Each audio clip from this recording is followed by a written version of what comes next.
Shalom, bien-aimés dans le Seigneur. Nous bénissons Dieu pour ces nouveaux jours qu'il nous accorde pour continuer avec le thème que nous avons commencé la fois passée autour de la responsabilité du pasteur vis-à-vis de brebis du Seigneur. Mais avant d'aller très loin, j'aimerais me présenter. C'est votre humble serviteur Michel Omar, il est visionnaire de cette émission. Seigneur parle. Et aujourd'hui, nous continuons et je demande à celui qui est en train de nous suivre de prier avec nous pour recommander ces instants entre les mains du Seigneur. Éternel Dieu des armées, nous te disons merci d'avoir rendu possible, ô Dieu, ces temps d'enseignement où nous parlons, Yahweh, de la responsabilité, Seigneur, du pasteur vis-à-vis de ses brebis. Ma prière est que, Seigneur, tu nous aides à retenir ce que nous allons dire, Yahweh mon Dieu, autour de ces thèmes. Nous levons contre tout ce qui est contraire à ta volonté, tout esprit d'incrédulité, tout ce qui peut, Seigneur, ô Dieu, Yahweh Père, chercher à détruire ton œuvre dans le nom de Jésus, notre Sauveur, notre Roi. Nous t'avons ainsi prié et demandé. Amen, amen. Bien-aimés, je vous demande de partager ces lives avec les autres et surtout avec les serviteurs de Dieu, et le Seigneur ne manquera pas de vous bénir. Nous voulons, bien-aimés, continuer avec différentes responsabilités que le pasteur a vis-à-vis de brebis que Dieu a mis sous sa garde. Et la première responsabilité que nous pouvons relever, bien-aimés, aujourd'hui, nous voulons encore insister là-dessus, c'est prêcher la parole de Dieu dans la vérité pour l'édification de ses brebis. Homme de Dieu, si tu ne prêches pas la parole de Dieu dans la vérité, les brebis du Seigneur ne seront pas édifiées. Voilà pourquoi nous devons toujours faire attention, bien-aimés, aux messages que nous donnons aux brebis du Seigneur. Est-ce que ces messages vont les amener à l'édification ou ces messages vont déclencher, bien-aimés, leur destruction? Parce que si vous ne prêchez pas dans la vérité, ces brebis seront appelées à mourir. Voilà pourquoi, bien-aimés, la Bible dit, si la vérité nous affranchit, nous sommes réellement libres. La vérité, c'est Christ lui-même. Il est la lumière, le chemin et la vérité. Et tout celui qui s'est enrôlé, bien-aimé, pour servir le Seigneur, doit rester dans la vérité. Donc la responsabilité du pasteur vis-à-vis des brebis, c'est de leur prêcher la parole de Dieu dans la vérité pour leur édification. Nous allons lire Éphésiens 4, le verset 11, là où la Bible est en train de nous faire voir qu'il y a 5 ministères que Dieu a mis dans l'Église. Et le ministère que Dieu a mis dans l'Église, le 5, c'est pour l'édification du corps de Christ. C'est pour l'édification de tous ceux-là qui ont accepté de marcher avec le Seigneur dans la vérité. Nous lisons, la Bible dit, « Et il a donné les uns comme apôtres ». Les apôtres peuvent être le responsable numéro 1 de cette Église. Et les autres comme prophètes, et les autres comme évangélistes, les autres comme pasteurs et docteurs. Et le verset 12 nous dit, pour le perfectionnement des saints en vue de l'œuvre du ministère et de l'édification du corps du Christ.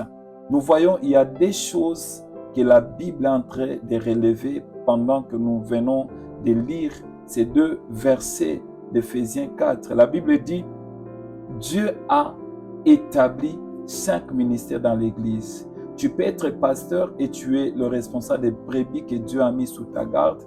Tu peux être prophète et tu es aussi le responsable numéro 1 de cette Église. Tu peux être docteur, tu peux être évangéliste. Mais la mission, la responsabilité première que Dieu te donne, parmi tant d'autres, bien-aimé, c'est de prêcher la parole de Dieu pour que ces brebis soient perfectionnées. Bien-aimé, avant que nous puissions accepter le Seigneur, nous n'étions pas appelés des saints. Avant que nous soyons, bien-aimés, au service du Seigneur, nous vivons selon les trains de ce monde. Mais quand nous avons accepté Jésus comme Seigneur et Sauveur, par rapport à la sanctification, bien-aimés, liée à la position de Christ, nous sommes considérés comme des saints. Et jour après jour, nous entrons en contact avec la parole de Dieu. Bien-aimés, il y a le perfectionnement qui commence à s'afficher dans notre vie. Et voilà pourquoi dans 1 Corinthiens 5, le verset 17, la Bible dit, celui qui est en Christ devient une nouvelle créature. Les choses anciennes, bien-aimés, passent et les nouvelles viennent. C'est-à-dire, quand nous acceptons Jésus comme Seigneur et Sauveur, parce qu'on nous a prêché la parole de Dieu, nous obtenons d'office, bien-aimés, la position des saints. Et au fur et à mesure, nous écoutons aussi la parole de Dieu, bien-aimés, il y a possibilité que nous puissions jouir de la perfectionnement, bien-aimé, du perfectionnement, voulais-je dire, de la vie chrétienne. Nous sommes perfectionnés grâce à la parole de Dieu. Voilà pourquoi homme de Dieu prêche la parole de Dieu pour que le brebis du Seigneur soit perfectionné. Et il y a encore autre chose que nous pouvons dire, l'édification des brebis.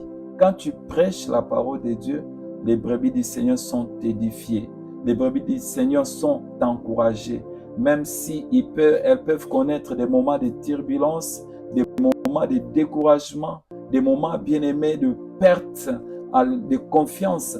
Le brebis, quand elle écoute la parole de Dieu, il y a bien-aimé, alléluia, il y a l'édification et la brebis s'élève et continue avec la marche du Seigneur. Que le nom du Seigneur soit béni. Et quand vous lisez Acte 6, le verset 2 à 4, je vais juste faire voir que la Bible nous appelle à prêcher la parole de Dieu. Dans Acte 6, le verset 2 à 4, la Bible nous dit ceci. Acte 6, le verset 2 à 4, la Bible nous dit ceci. Les 12 convoquèrent la multitude des disciples et dirent, il n'est pas convenable que nous laissions la parole de Dieu pour servir au temple. C'est pourquoi, frères, choisissez parmi vous 7 hommes de qui l'on rende un bon témoignage, qui soit saint et de sagesse, et que nous chargerons à cet emploi. Bien-aimés, les apôtres ont compris qu'ils n'étaient pas appelés à faire autre chose. Ils étaient appelés, bien-aimés, à prêcher l'évangile pour l'édification, pour le pardonnement des saints que nous sommes. C'est-à-dire, hommes de Dieu, persévérons toujours à prêcher la parole de Dieu. L'apôtre Paul est en train de dire, nous sommes appelés à prêcher l'évangile, même défavorable ou favorable. Voilà l'une des responsabilités que le pasteur a des brebis. Et aujourd'hui, nous allons aussi parler d'une autre responsabilité que le pasteur a vis-à-vis des brebis, c'est celle de prier pour ces brebis qui peuvent se retrouver dans des situations difficiles. Homme de Dieu, la tâche que Dieu, bien-aimé, t'a confiée vis-à-vis des brebis, la responsabilité est celle de prier pour le brebis que Dieu a mis sous ta responsabilité. Priez pendant qu'ils sont malades, bien-aimés. Peut-être ils sont hospitalisés. Va à l'hôpital, visite-les et priez, impose la main sur les brebis pour que le miracle de Dieu s'opère dans leur vie. Comment est-ce que, bien-aimé, Marc 16, le verset 17, sera réalisé dans la vie de tes brebis si tu ne vas pas vers elles pour prier pour eux? La Bible dit, voici les miracles qui accompagneront ceux-là qui auront cru. En mon nom, ils imposeront les mains aux malades et les malades seront guéris. C'est-à-dire, Dieu nous a bien-aimés, nous a confié cette responsabilité de prier pour les brebis. N'abandonnons pas les brebis quand ils sont malades. N'abandonnons pas les brebis quand ils sont en train de traverser des moments difficiles. Cherchons un temps pour prier pour eux, pour les réconforter pendant les temps des maladies et le Seigneur agira. Alléluia. Et tu dois prier aussi pour les brebis qui sont en chômage, bien-aimés, qui n'arrivent pas à trouver du travail. Bien-aimé, la prière faite avec foi fait déclencher les miracles. Homme de Dieu, tu dois être toujours proche de tes brebis. Pendant les moments de peine, pendant les moments de souffrance, tu dois prier pour eux. Même si tu n'arrives pas à prier, bien-aimé, physiquement comme ça, en face d'eux, tu as des téléphones, WhatsApp, tu peux utiliser les appeler, prier pour eux même à distance. Le Seigneur ne tient pas compte, bien-aimé, de la distance qui nous sépare des brebis. Il tient compte, bien-aimé, de notre foi pour opérer les miracles. Tu peux prier aussi pour des femmes qui sont stériles. Tu sais que dans ton église, il y a tel couple, depuis qu'ils se sont mariés, ils n'ont pas d'enfants. Tu es conscient de cela. Tu sais qu'il y a tel couple. À chaque fois que la femme conçoit, il y a toujours, bien aimé, une succession d'avortements. Est-ce que tu as pris le temps? Chaque fois que tu pars, tu fais un programme pour aller prier pour ces couples qui est stérile, pour aller prier pour ces couples qui connaissent l'avortement qui se succède, bien aimé. Tu es appelé pasteur pour prier aussi pour le brebis pendant les temps de maladie, pendant les temps de chômage, pendant les temps de stérilité, et Dieu agira. Nous voyons l'exemple de Jésus par rapport à la maladie. La Bible dit dans Acte 10, le verset 38, la Bible dit, il allait de lieu en lieu, faisant du bien, guérissant les malades. Bien-aimé, Jésus n'attendait pas que les gens viennent vers lui pour qu'ils puissent prier. Il n'attendait pas que les brebis viennent vers lui pour qu'il puisse prier pour elles. Non, il s'est déplacé d'un village à un autre. Il allait prier, imposant les mains sur le malade, et Dieu opérait les miracles. Homme de Dieu, ne te contente pas de rester dans ton bureau en attendant que les brebis viennent vers toi pour que tu puisses prier pour eux. Tu peux avoir la nouvelle, bien-aimé, sur ta brebis, à la brebis du Seigneur qui est malade. Déplace-toi, va prier pour eux. Et ne prie pas seulement une seule fois. Tu peux t'organiser toi-même, serviteur de Dieu. Tu peux prendre chaque jour, ou soit une fois la semaine, ou soit un mois la semaine. Tu te déplaces pour prier pour la personne. N'attends pas que la situation soit, bien-aimé, grave. N'attends pas que la maladie puisse s'empirer pour que tu ailles prier. Tu peux prier pour des cas de maladies graves. Tu peux prier pour des cas de maladies qui ne sont pas graves. Les brebis ont besoin de sentir la présence de leur berger qui est le pasteur de l'église. Ne compte pas, surtout pas, bien-aimé, toujours sur les intercesseurs. N'envoie toujours pas seulement les intercesseurs. Les brebis ont besoin de sentir leur berger. Venir vers eux, prier pour eux. Intervenir pour les cas, bien-aimés, comme ceux de maladies et autres. Et ça fait une sorte de communion entre le berger et les brebis. Et Dieu agira. Nous voyons l'exemple, bien-aimé, de l'ange de l'Éternel dans Genèse 18. L'ange de l'Éternel est en train de poser la question à Abraham pour savoir pour connaître là où se trouve Sarah. L'ange de l'Éternel représente Dieu lui-même dans l'Ancien Testament. Et la parole que l'ange de l'Éternel a prononcée sur Sarah, c'est une manière de prier, de demander l'intervention de Dieu. Il a dit, à la même époque, Sarah aura un enfant. Quand bien même Sarah et Abraham ne pouvaient pas croire que le miracle était possible vu leur état, vu leur âge, mais l'ange de l'Éternel a déclaré, a prononcé une parole, bien-aimée, sur ces couples. Et dans Genèse 21, nous voyons comment est-ce que Dieu les a visités. Sarah avait eu un enfant du nom d'Isaac. Nous voyons Jésus avec la veuve de Naïn, s'il faut donner des illustrations. Jésus, dans Luc 1, Luc 7, voulais-je dire, le verset 13 à 15, la Bible dit, Jésus a eu compassion de cette femme qui venait de perdre son fils unique. On était en train de se diriger vers le cimetière pour enterrer son fils unique. Et Jésus a arrêté le cortège qui amenait ses fils uniques vers le cimetière. Et la Bible dit, Jésus a dit, lève-toi, et les morts s'est levé. C'est une action de prier pour les brebis qui sont malades, qui sont en difficulté. Hommes de Dieu, sacrifions-nous pour prier pour le brebis. C'est vrai, ce n'est pas mauvais d'envoyer les intercesseurs, mais nous aussi, nous pouvons toujours avoir le temps d'aller assister, prier pour nos brebis. Et le Seigneur interviendra, bien-aimé. Nous voyons l'exemple aussi, bien-aimé, de 1 Samuel 1, le verset 12 à 17. Nous voyons Anne qui était en train de chercher, bien-aimé, à avoir un enfant mâle. Et l'homme de Dieu, Élie, a cru que Anne était ivre, Anne avait pris de la boisson parce qu'elle n'arrivait plus à parler. Mais c'était l'amertume qui était dans son cœur qui l'a poussé à s'adresser au Seigneur. Et l'homme de Dieu a prononcé une parole. Il a dit que ta prière soit exaucée, que ton besoin soit réalisé selon que tu as demandé au Seigneur. Et après un certain moment, bien-aimé, sur base de la parole que l'homme de Dieu a prononcée sur Anne, le miracle s'est opéré. J'ai pris que l'homme de Dieu, toi qui n'as plus la force d'aller prier pour le brebis, toi qui n'as plus la force d'aller assister les brebis, j'ai pris que le Seigneur te donne la force, car telle est la responsabilité que le Seigneur t'a confiée vis-à-vis de brebis. Et pour chuter, bien-aimé, j'aimerais prendre la dernière responsabilité que le Saint-Esprit m'a mis à cœur. C'est que le pasteur est appelé à compatir aux différentes difficultés, aux différents besoins bien-aimés que les brebis peuvent avoir dans leur vie. Ça peut être lié à la nourriture. Il y a une brebis qui manque des moyens, bien-aimés, pour se nourrir, pour nourrir sa maison. Homme de Dieu, tu ne peux pas être insensible vis-à-vis de ses besoins, vis-à-vis de ces difficultés que cette brebis du Seigneur est en train de connaître.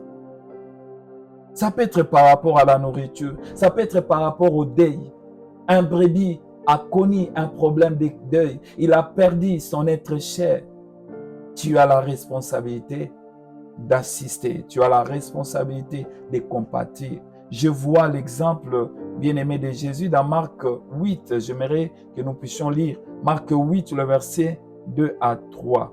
Marc 8, le verset 2 à 3. C'est le cas de Jésus. Marc 8, le verset 2 à 3. Qu'est-ce que la Bible nous dit? La Bible dit, je peux lire à partir du verset 1 de Marc 8. La Bible dit, en ce jour-là, une foule nombreuse s'étant de nouveau réunie et n'ayant pas de quoi manger. Jésus appela les disciples et leur dit, bien-aimé, Jésus c'est quelqu'un qui avait, bien-aimé, la sensibilité, la compassion vis-à-vis des brebis. Il a remarqué que la foule qui était en train de le suivre n'avait pas, bien-aimé, quelque chose pour manger. Et le verset 2 nous dit, je suis ému de compassion pour cette foule, car 3 jours qu'ils sont près de moi et ils n'ont rien à manger. Jésus s'est préoccupé, bien-aimé, alléluia, du bien-être de ces brebis. Il a réalisé que ça faisait 3 jours que ces brebis n'avaient pas mangé. Et il ne s'est pas limité à ce niveau-là. Il a trouvé une solution, bien-aimé, par rapport à ses besoins. Homme de Dieu, s'il y a un besoin dans la vie de l'une des brebis du Seigneur qui sont sous ta garde, ne manque pas d'intervenir, même avec le peu que tu peux avoir. Donne, et ça va aider, bien-aimé, à ces brebis de se nourrir pendant un certain temps. Et si tu n'en as pas, réconforte ces brebis. Et tu vas lui dire, je vais prier, mais si Dieu nous visite, d'ici la fin de la journée, je vais t'appeler pour voir à ses besoins. Une de tes brebis veut voyager, il manque de l'argent. Peut-être il reste 2 semaines pour qu'il voyage, il n'a pas de moyens. Même si tu n'en as pas, prie, le Seigneur est capable d'ouvrir les portes à cause de ta disponibilité, à cause, bien-aimé, de ton cœur qui a été ouvert, capable, oh bien-aimé, à satisfaire à ses besoins que ces brebis a vis-à-vis de cette demande. Et nous voyons l'exemple aussi dans Matthieu 9, le verset 36, toujours par rapport à la nourriture, aux besoins liés, bien-aimé, aux besoins physiologiques, voulais-je dire. Matthieu 9, le verset 36, la Bible est en train de nous dire, il s'agit toujours de Jésus. Matthieu 9, le verset 36, la Bible nous dit ceci. Écoute ce que la parole de Dieu nous dit dans Matthieu 9, le verset 36. La Bible nous dit ceci. Voyant la foule, il fit émis de compassion pour elle, parce qu'elle était languissante et abattue, comme des brebis qui n'ont point de berger. Bien-aimé, ne laisse pas les brebis du Seigneur comme si elles n'ont pas de berger. Le berger que Dieu a établi, bien-aimé, à l'égard des brebis, c'est toi le pasteur. S'il y a un besoin lié à la nourriture, interviens selon les moyens que Dieu peut te donner. Par rapport au deuil, nous voyons l'exemple, bien-aimé, de Lazare. Lazare était mort. Dans Jean 11, le verset 11, quand bien même Jésus-Christ a pris du temps avant d'arriver à la famille de Lazare, la Bible dit Jésus est allé le rendre visite. Mais il est allé au-delà de la visite, bien-aimé. Il est allé au-delà, c'est-à-dire il a agi jusqu'à ressusciter Lazare. Voilà, nous sommes arrivés à la fin, bien-aimé, de l'intervention d'aujourd'hui. J'aimerais me résumer pour ceux-là qui viennent de nous rejoindre. Nous avons parlé des 3 responsabilités que les pasteurs sont appelés à remplir vis-à-vis des brebis. La première responsabilité, c'est celle de prêcher la parole de Dieu dans la vérité. C'est alors que ces brebis, selon Éphésiens 4, le verset 11, les brebis là seront perfectionnées dans leur marche et elles seront édifiées. Ils ne vont pas abandonner la foi. Et la deuxième responsabilité, nous avons dit, le pasteur a le devoir de prier pour le brebis. Peut-être pour les cas des maladies, le Seigneur est capable d'intervenir si le pasteur prie. Peut-être le cas des chômages, l'une de tes brebis a un problème de travail. Le Seigneur est capable de prier, bien-aimé, est capable d'intervenir pour que cette brebis puisse trouver du travail. Peut-être c'est un cas de stérilité autre. Le Seigneur est capable d'agir. Et la dernière responsabilité, nous avons dit que le pasteur est appelé à compatir aux différentes difficultés et situations que les brebis peuvent connaître. Et nous avons parlé du cas des différentes foules qui étaient à la suite de Jésus, qui n'avaient rien mangé après 3 jours. Et Jésus, bien-aimé, s'est intéressé à leurs besoins et il a cherché une solution pour ces brebis. Nous avons parlé aussi du deuil que les sœurs de Lazare avaient connu dans Jean 11, le verset 11. Non seulement Jésus avait traîné pour arriver au lieu où il y avait deuil, mais Jésus est venu, premièrement, visiter la famille qui avait connu le problème et deuxièmement, Jésus est intervenu en ressuscitant Lazare. Que Dieu nous bénisse, bien-aimés, et je crois que le Seigneur nous fera du bien.